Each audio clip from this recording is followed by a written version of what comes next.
बिहार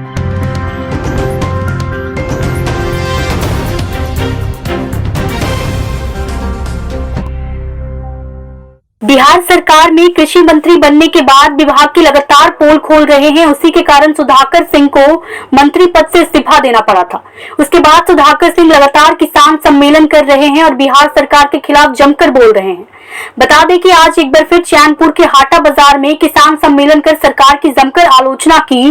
उन्होंने कहा कि जब हम कृषि मंत्री थे उस समय भी कृषि विभाग का कमान मुख्यमंत्री के पास था, जो किसी को सुनते नहीं। आज सरकार में मंत्री सिर्फ चपरासी बनकर रह गए हैं। जैसे कार्यालय में चपरासी सिर्फ मोहर मारने के लिए रहते हैं, वही हालात हो गई है।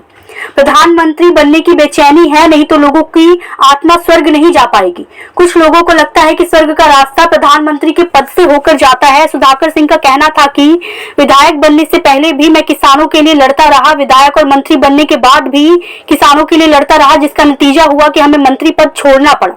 17 साल से बिहार में नीतीश कुमार की सरकार है, पर किसानों की बात को अनसुनी कर दी जाती है।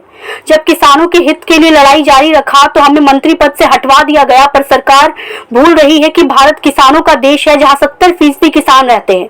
उनकी मांग पूरी नहीं हुई तो सरकार को बड़ी खामियाजा भुगतना पड़ सकता है। कैमूर से ब्रजेश दुबे की रिपोर्ट। घर का मालिक है और घर के अन्य सदस्य उसकी भी संघर्ष है।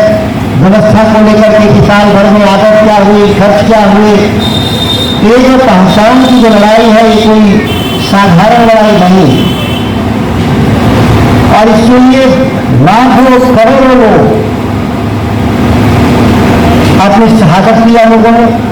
अभी हाल ही में पहचान की लड़ाई देश के किसानों ने लड़ा। जब देश में 3 कानून आ गए किसानों के खिलाफ तो किसानों ने धरना दे दिया दिल्ली में 13 महीने।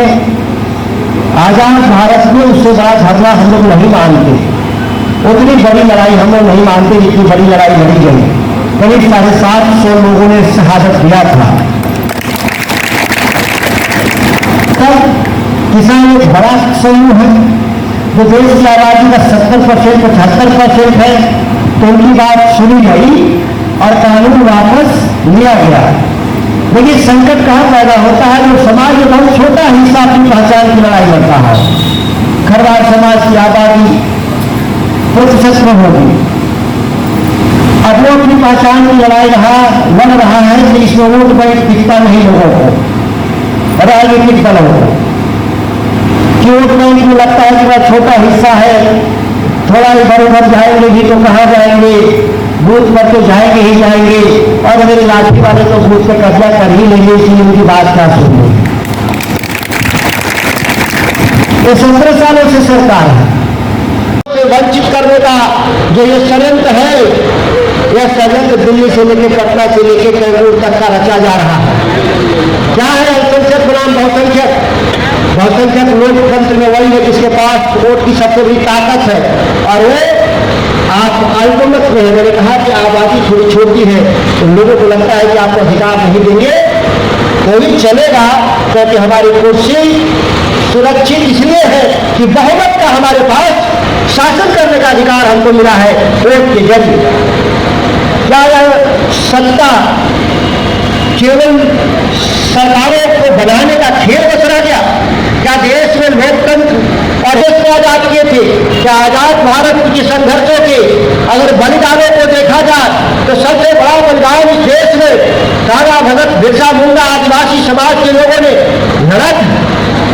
वो जानते थे कि हमारी संख्या कम है इस देश में, लेकिन भारत आजाद होगा तो मेरी बात तो सुनी जाएगी, मेरा वोट कर। कि जब देश की आजादी चल रही थी तो देश में 3 बड़े संगठन देश की आजादी का विरोध कर रहे थे।